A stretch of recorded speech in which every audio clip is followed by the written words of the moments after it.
এক বনে এক হিংসুক ব্যাধ বাস করত। সে মৃগ হত্যা করত, আবার চুরিও করত। সে জীবনে কখনো ভালো কাজ করেনি, কেবল পাপ করেছে।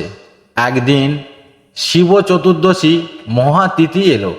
ব্যাধ ওসবের কিছুই জানে না। সকাল হতেই সে বেরিয়ে পড়ল শিকারে। সেদিন তার ঘরে খাবার কিছুই ছিল না, তাই না খেয়ে বেরিয়ে গেল বনের ভেতরে। সেদিন তার ভাগ্য একটাও শিকার জুটল না। বনে ঘুরে ঘুরে সে ক্লান্ত হয়ে পড়ল। সন্ধ্যা ঘনিয়ে এলো। তখন তার খেয়াল হলো যে সে সারাদিন ঘুরে একটাও শিকার পায়নি। ঘরে খাবার নেই, তাই বাচ্চারা না খেতে পেয়ে কত কষ্ট পাচ্ছে। যত রাত্রি তোক শিকার করে তবেই সে ঘরে ফিরবে। ঘুরতে ঘুরতে একটা জলাশয় দেখতে পেল। মনে ভাবল, হরিণ নিশ্চয়ই জল খেতে আসবে, তখনই শিকার করব। কিন্তু যদি বাঘ আক্রমণ করে তাহলে কি করব? এই চিন্তা করে যদি তেষ্টা পায়, তাই খানিকটা জল নিয়ে জলাশয়ের কাছাকাছি একটা বেলগাছে চড়ে বসলো। সব সময় সে জলাশয়ের পাশে কোনো জঙ্গলের মধ্যে বসে অপেক্ষা করতে নিরাপদ বলে মনে করল না। তারপর ভাবল, অপেক্ষা করার সময় লক্ষ্য করছে কখন কোনো প্রাণী আসবে। সারাদিন তার কোনো খাবার জোটেনি, তবুও রাত্রিতে গাছে বসে থাকলো। হঠাৎ ব্যাধ দেখতে পেল একটা হরিণ লাফাতে লাফাতে সেই জলাশয়ের দিকে আসছে। তাকে দেখে ব্যাধ আনন্দে ধনুককে স্বর যোজনা করল। এই সময় নড়াচড়ার ফলে একটু জল নিচে পড়ল। সেই সাথে গাছের শুকনো পাতাও নিচে পড়ল। সেই গাছের নিচে ছিল শিবলিঙ্গ।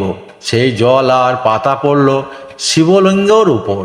এইভাবেই অজ্ঞাতসারে ব্যাধের দ্বারা প্রথম প্রহরে শিব পূজা সম্পন্ন হলো।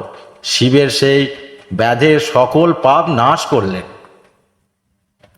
তখন সেই হরিণী দূর থেকে ব্যাধকে গাছের ডালে দেখতে পেয়ে ভয় পেয়ে গেল, আর ব্যাধকে বলল, হে ব্যাধ, তোমাকে দেখে মনে হচ্ছে তুমি আমার বধ করবে। ব্যাধ হরিণের মুখে মানুষের কথা শুনে অবাক হয়ে গেল। তারপর বলল, তুমি ঠিক বলেছ। আমার বাড়িতে আজ সকলেই ক্ষুধার্ত। তোমাকে মেরে ক্ষুধা নিবারণ করব।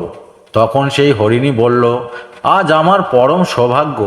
আমার বিতা এই মাংসে যদি কারোর খিদা নিবারণ হয়, আমি ধন্য হব। ইহলোকে পরকারীয় যে পুণ্য কোনো লোক তা শত বছরও বলতে পারে না। কিন্তু আমার ঘরে অনেক বালক সন্তান আছে, তাদেরকে আমার ভগ্নী ও স্বামীর কাছে রেখে আমি আবার এখানে ফিরে আসব। তখন তুমি আমায় বধ করো। ব্যাধ বলল, বিপদে পড়লে এরকম কথা সকলেই বলে। তখন হরিণী বলল, আমি সত্যই বলছি, আমি প্রতিজ্ঞা করছি, আমি যদি পূর্ণবার এই স্থানে ফিরে না আসি, তাহলে ব্রাহ্মণ বেদ বিক্রি করলে, ত্রিকালে সন্ধে না করলে যে পাপ হয় সেই পাপ আমার হবে। স্বামীর আজ্ঞা লঙ্ঘন করলে স্ত্রীর যে পাপ হয়, আপন কর্ম লঙ্ঘন করলে যে পাপ হয়, এসব পাপে আমি লিপ্ত হব। এসব শুনে ব্যাধ বলল, যাও, তুমি ঘরে যাও, কিন্তু ফিরে এসো। তখন হরিণী আনন্দে জল খেয়ে ঘরে ফিরে গেল। কিছুক্ষণ পরে সেই হরিণী ভগ্নী আর একটি হরিণী তার খোঁজ করতে সেখানে এলো। ব্যাধ তাকে দেখে মনের আনন্দে ধনুক তীর জুড়ল।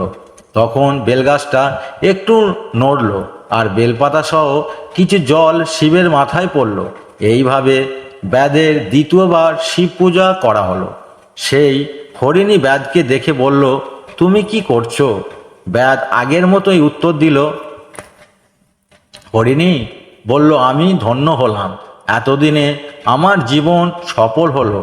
সেও আগের হরিণীর মতো জবাব দিয়ে বাড়ি যেতে চাইল। এখন ব্যাধ বলল, আমি কিছুক্ষণ আগে এক হরিণীকে মারতে গেলে সেও একথা বলে পালিয়ে গেছে। তুমিও তেমন চেষ্টা করছো, কিন্তু আমি তোমায় ছাড়বো না, তোমাকে মারবই। ব্যাধের কথা শুনে হরিণী বলল, যদি আমি ফিরে না আসি তাহলে যে পুরুষ পতিব্রতা স্ত্রীকে ত্যাগ করে অন্য স্ত্রীতে আসক্ত হয় তাতে যে পাপ হয় সে পাপ আমার ধরবে। ব্যাধবিহিত ধর্মত্যাগে যে পাপ সেই পাপ লিপ্ত হব আমি। যে বিষ্ণু ভক্ত হয়ে শিবকে নিন্দা করে তার যে পাপ হয়, যে মাতা পিতার মৃত তিথিতে শ্রাদ্ধ না করে তাতে যে পাপ হয়, সে পরের সন্তান সৃষ্টি করে তাকে বঞ্চনা করে যে পাপ হয় সেই সমস্ত পাপ আমাকে আশ্রয় করবে। বিশেষ করে যার বাক্য লঙ্ঘন হয় তার সকল পুণ্য নষ্ট হয়ে যায়, পৃথিবীতে তার পাপে বারবার কেঁপে ওঠে। ব্যাধ তার কথা শুনে তাকে ঘরে গিয়ে আবার ফিরে আসতে বলল। হরিণী জল খেয়ে চলে গেল। তারপর ব্যাধ চিন্তা করল, সেই হরিণী দুটো কোথায় গেল, কখন আসবে? এই চিন্তায় ব্যাধ না ঘুমিয়ে দ্বিতীয় প্রহর উপবাসে কাটালো। তারপরে একটা হরিণ দুটো হরিণীকে খোঁজ করতে সেখানে এলো। ব্যাধ আনন্দে নড়ে চড়ে বসলো। তখন আবার একটু জল আর বেলপাতা পড়ল শিবের মাথায়। এইভাবে তৃতীয় প্রহরে শিবের পূজা হলো।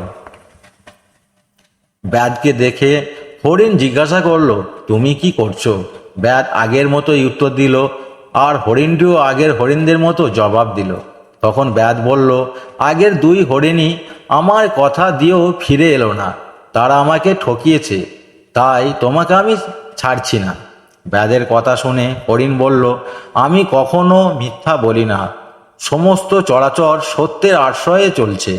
হে ব্যাধ, আমি যদি তোমাকে বঞ্চনা করে পূর্ণবার এখানে ফিরে না আসি তাহলে সন্ধ্যার সময় মৈথুনকালে শিবরাত্রির দিনে আহার করলে, মিথ্যে সাক্ষ্য দিলে, গচ্ছিত ধন চুরি করলে যত পাপ হয় সেসব পাপ সকলেই আমায় আশ্রয় করবে। দ্বিতীয় গণ সন্ধ্যা না করলে যে পাপ হয়, শিব নাম উচ্চারণ না করলে যে পাপ হয়, সক্ষম হয়েও যে পরের উপকার না করে, ব্রতদিনে মৈথুনকারীর যে পাপ হয়, আখ্যাদ খেলে যে পাপ হয়, সে সকল পাপ আমায় দেহি আশ্রয় লাভ করবে। ব্যাধ হরিণের কথা শুনে বলল, তুমি এখন যেতে পারো, তবে আবার এসো। তখন হরিণ জল খেয়ে চলে গেল। তারপর দুই হরিণী আর একটা হরিণ ঘরে মিলিত হলো, পরস্পরের কথা শুনল। পরে তারা বলল, যেহেতু আমরা সত্য পাশে আবদ্ধ আছি তাই আমাদের ব্যাধের কাছে নিশ্চয় যাওয়া উচিত। এই ভেবে তারা সন্তানদের ছেড়ে যাওয়ার জন্য উদ্যত হলো। এখন প্রথম হরিণী হরিণীকে বলল, হে স্বামী, বালকেরা কেমন করে পিতামাতাহীন হয়ে বাঁচবে? যেহেতু আমি আগে প্রতিজ্ঞা করেছি সেই জন্য আমিই যাব, তোমরা দুজনে এখানে থাকো। তখন দ্বিতীয় হরিণী বলল, আমি তোমাদের দাসী, অতএব তুমি থাকো, আমি যাই।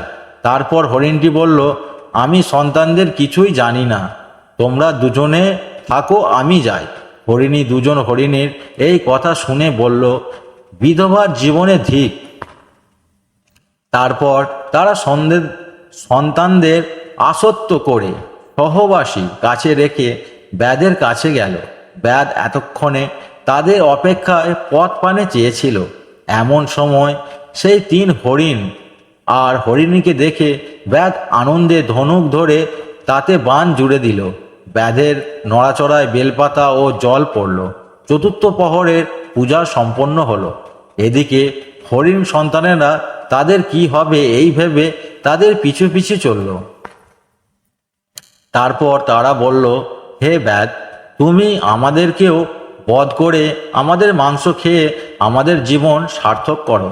তখন ব্যাধ তাদের কথা শুনে অবাক হয়ে গেল। শিব পূজার ফলে তার দিব্য জ্ঞান জাগল। সে ভাবল, এই জ্ঞানহীন হরিণরাই ধন্য, এরা নিজেদের শরীর দিয়ে পরের উপকার করে, আর আমি মানুষ হয়ে কি করলাম? আমি কেবল পরের শরীর নষ্ট করে নিজের দেহের পুষ্টি করি? আমি অন্যকে বহু কষ্ট দিয়ে আজও অন্যের ভরণ পোষণ করছি, আমার কি হবে? জীবনের প্রতি ধিক। এই ভেবে সে তীর গুটিয়ে নিল। তারপর বলল, হে মৃগগণ, তোমরাই ধন্য, তোমাদের আমি হত্যা করব না, সন্তানদের নিয়ে নিজেদের ঘরে যাও। মৃগদল চলে গেল।